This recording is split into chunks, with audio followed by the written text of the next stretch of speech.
Olá, mais uma vez nós estamos entrando na tua casa, com a tua permissão, com o programa Palavra de Fé. E realmente é com muita alegria, pois nós estamos indo para 3 anos já, e você que nos acompanha já há algum tempo tem percebido, né, que nós temos pregado a Palavra de Deus. Nós não pregamos aqui igreja, placa denominacional, embora que nós também tenhamos uma igreja, também somos uma denominação, mas antes de mais nada, cremos e sabemos que quem leva e conduz nós aos céus e à salvação é o Senhor Jesus. Então, não é pastor, não é placa de igreja, não é igreja, embora que a gente respeite todas as igrejas, mas é o Senhor Jesus.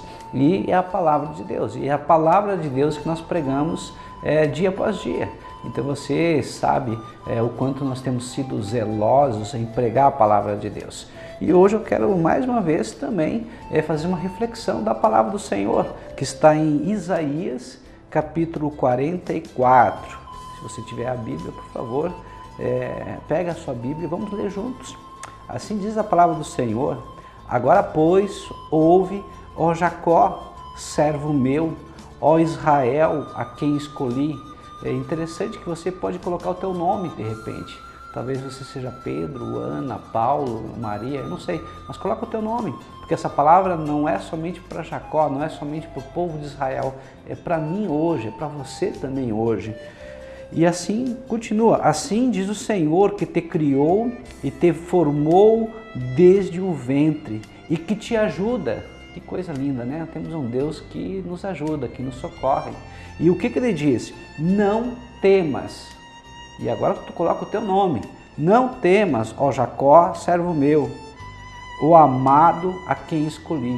Muito interessante essa palavra, porque a palavra não temas tem 366 não temas. Significa que para cada dia existe um não temas. Para cada circunstância em que você está vivendo, em que eu estou vivendo, Deus está dizendo assim: ó, não temas, não tenha medo, eu tenho um controle de toda a situação. Não tenha medo, porque eu nunca perdi, nunca perco o controle e o domínio de toda a situação. E aqui diz que foi Deus que nos escolheu. Muito interessante, né? A palavra de Deus também diz que antes mesmo que nós nascêssemos, ou seja, enquanto nós estávamos no ventre da nossa mãe, Deus nos escolheu, nos chamou pelo nome. Que coisa interessante, né? Nós somos mais de 7 bilhões de pessoas nesse mundo e Deus conhece o nome de cada um de nós. A palavra de Deus vai mais longe. Além do nome, Deus sabe quantos fios de cabelo eu tenho, você tem. Talvez você, minha querida, né, minha irmã, minha amada, que você está ouvindo, você perca muito cabelo durante o dia. Saiba que Deus sabe quantos fios de cabelo você tem. Ou seja, Deus se preocupa com as coisas grandes, mas Deus também se preocupa com as coisas pequenas, né? Porque derramarei água sobre o sedento. Que coisa interessante, essa é uma palavra de avivamento espiritual para a minha vida e para a tua vida. Ou seja, nós sabemos muito bem o quanto é complicado, é difícil quando nós estamos com sede, né? Quando você está com sede, quando eu estou com sede, pode oferecer uma bebida, um refrigerante, um suco, mas nada mata a sede como a água. Então aqui Deus está dizendo assim, ó, vou derramar água sobre o sedento. Interessante que a água também representa e ela tipifica a figura do Espírito Santo de Deus.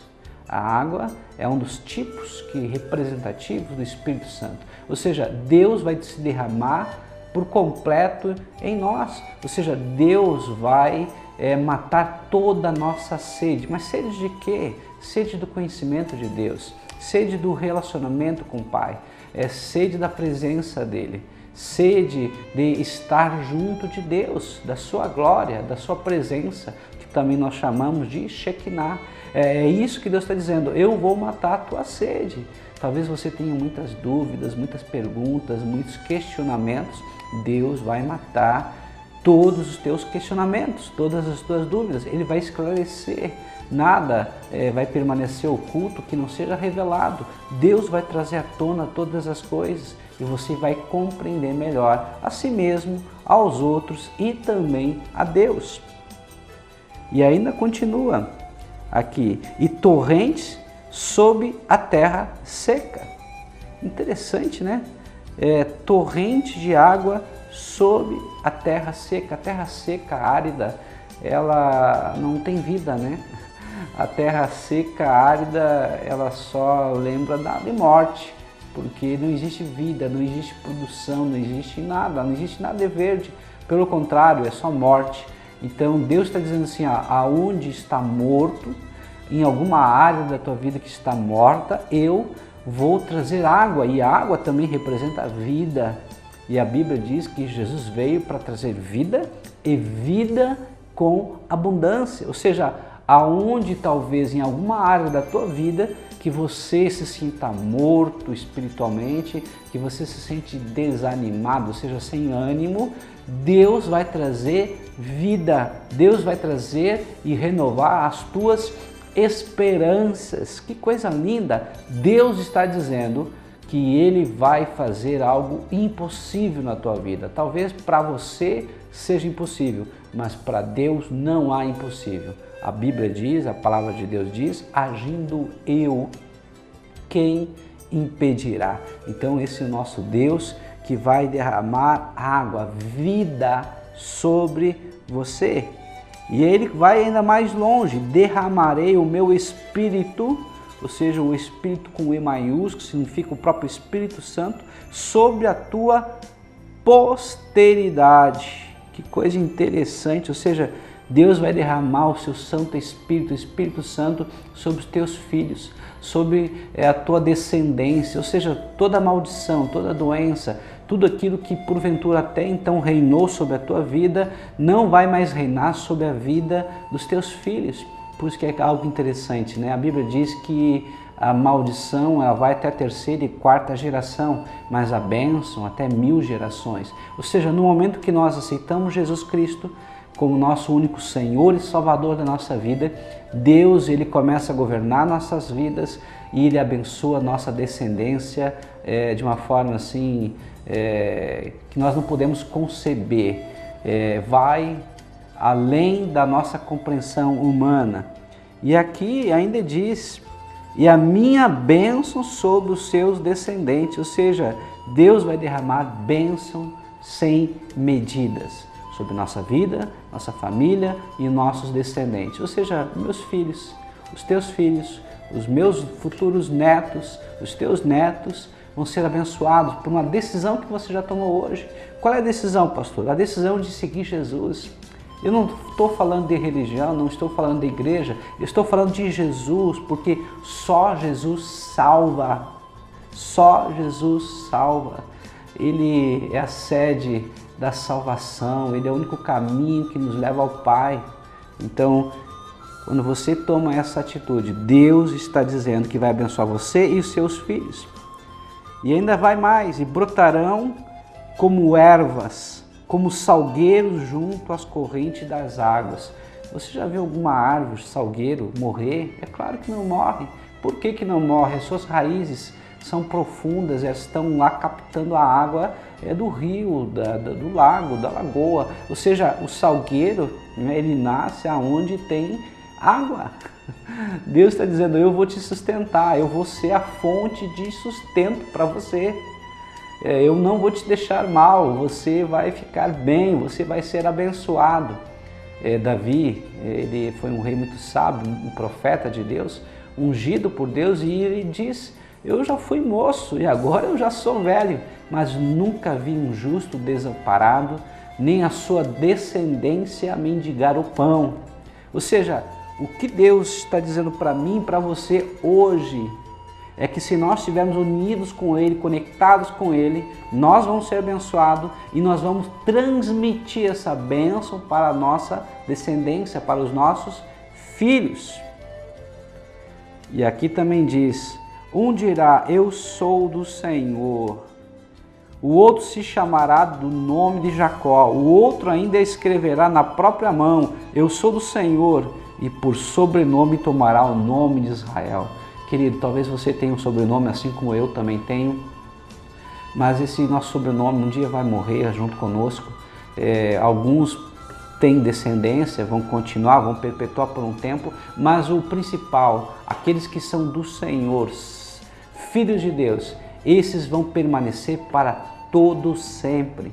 Ou seja, nós temos uma aliança com Deus e com essa aliança nós nos tornamos filhos de Deus. E olha, não é pouca coisa. E como filhos nós somos herdeiros de todas as bênçãos de Deus. Querido, querida, nós podemos e devemos ou ser filho de Deus ou somos filhos do maligno. A palavra de Deus diz, não sou eu que digo. Ou nós servimos a Deus ou servimos ao diabo. É forte, eu sei que é forte, mas nós devemos escolher hoje. Talvez você precisa escolher hoje a quem você vai seguir, a quem você vai confiar a tua vida. Confia em Jesus, confia no Senhor Jesus. Abre o teu coração para Ele, diga para Ele entrar na tua vida e mudar a tua mente, mudar a forma como você vê o mundo. E você vai ser abençoado, vai entrar paz na tua casa. As brigas, as discussões que porventura hajam, talvez por algum filho nas drogas, talvez por alguma bebida, cigarro, ou talvez por amantes, eu não sei quais são as origens dessas brigas, dessas discussões, talvez até seja espiritual. Uma coisa eu sei, quando Jesus entra em nossa família, entra em nossa vida, Ele coloca tudo em ordem, Ele organiza as nossas prioridades e nós começamos a ter uma vida realmente nova, uma vida abençoada. E essa vida que Deus quer para mim e para você, Deus quer que nós sejamos cheios de vida, avivados. E essa palavra está dizendo isso. Que coisa interessante, né? Isaías, ele pertencia à família real, lá em Jerusalém, capital, né, de Judá. Ele era um nobre, ele era parente do rei Uzias. Isaías significa o Senhor é Salvador, o Senhor é salvação. É muito parecido com Josué ou até mesmo Jesus, né? Mas ele tinha um chamado profético e Deus tinha chamado ele para profetizar. Interessante que nos 5 primeiros capítulos de Isaías, ele foi grandemente usado por Deus com profecias. Mas algo aconteceu na vida de Isaías que mudou drasticamente o seu ministério. E nós entendemos porque ele era muito achegado ao rei Uzias. E o rei Uzias foi um grande rei de Israel, um grande rei de Judá. Uzias tornou Judá fortemente militar, fortemente mercantil, próspero militarmente, financeiramente. Teve 52 anos de reinado e era muito respeitado. Mas um dia Uzias ele fez algo que não devia. O que ele fez? Ele levou o incenso até o Senhor, coisa que somente os sacerdotes poderiam fazer. E por causa disso, Deus o castigou com lepra e logo após ele morreu. Então essa é a circunstância para a qual Isaías foi chamado para profetizar, mas também a nação começou a se perder através do seu próprio rei. Eu creio e eu sei que às vezes nós somos e nos deparamos com algumas perdas. E foi o que aconteceu com Isaías. Isaías 6, capítulo 6, versículo 1 diz: No ano da morte do rei Uzias, eu vi o Senhor assentado sobre um alto e sublime trono, e as abas de suas vestes enchiam o templo. Que coisa interessante. Isaías teve que perder o seu parente, o seu rei, de repente alguém que ele amava, alguém que ele respeitava, alguém que ele reconhecia como servo de Deus, mas que no momento ele pecou. E por causa desse pecado, de repente entrou o orgulho, né? E a Bíblia diz que o orgulho precede a queda e a soberba, a ruína. Nesse momento de uma perda que ele estava triste, de repente desanimado, como nós dizemos, né, desacorçoado aqui no sul. Isaías teve uma visão, teve um encontro com Deus e a sua vida foi plenamente mudada. Talvez você também que me ouça compreenda isso. Às vezes nós temos que perder algo para poder mudar a nossa vida. Nós vamos agora para um breve intervalo e logo voltaremos.